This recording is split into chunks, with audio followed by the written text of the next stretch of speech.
Привет, друзья, с вами Тимиров Лайф. Все мы прекрасно знаем, что президент Садыр Джапаров зачастую летает по заграницам, арендуя частные самолеты. Вот, например, в начале года мы выяснили, что глава государства полетел в Пекин частным бизнес-джетом. Эта поездка обошлась ему почти в 9 миллионов сомов. А до этого Садыр Джапаров летал еще в Глазго и потратил за аренду частного самолета 16 миллионов сомов.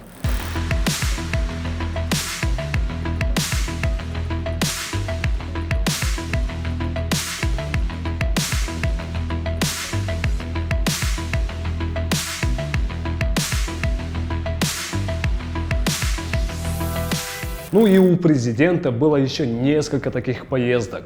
Последний из них – это полет в Нью-Йорк на Генассамблею ООН.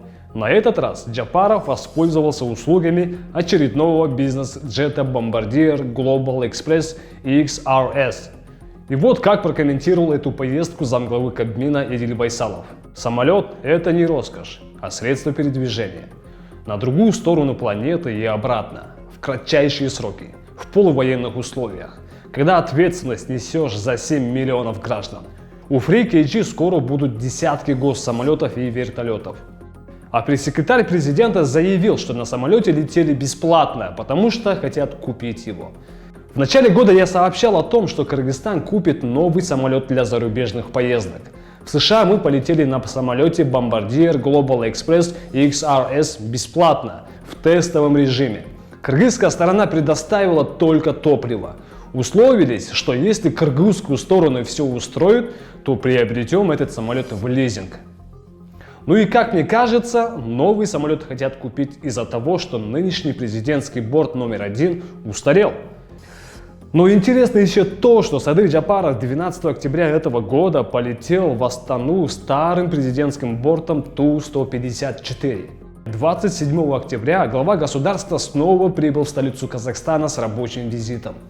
И летел он опять же частным самолетом, но уже Embraer Legacy 600 латвийской авиакомпании Union Aviation.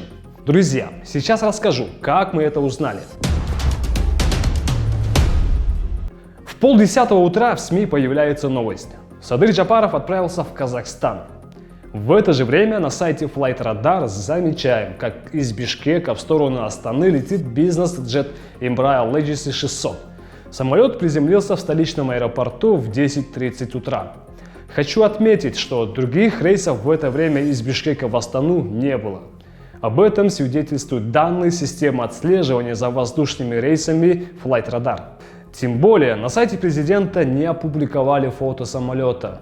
Но издание Акипресс опубликовало видео прибытия Садыра Джапарова в Казахстан. И тут мы видим две полоски, характерные для самолета Embraer Legacy 600. Вот все говорят, что в свое время Роза Отунбаева, Сооронбай Жээнбеков летали на обычных рейсовых самолетах или на старом Ту-154.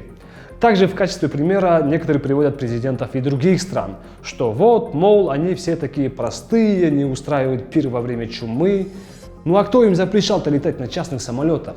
Носить куртки от Лора Пиано. Лора Пиано. Шутки шутками, но, как по мне, такие полеты совершаются по двум причинам. Первая причина – это по соображениям безопасности. А вторая причина – это любовь к комфорту. Но 2 недели назад глава государства летал в ту же Астану на Ту-154. А выводы, дорогие зрители, делайте сами. С вами был Актиль Капаров и до новых встреч. Дорогие зрители, хотите еще больше расследований? Хотите помочь нам в борьбе с коррупцией? Тогда поддержите нас в Патреоне. Подробнее по ссылке в описании.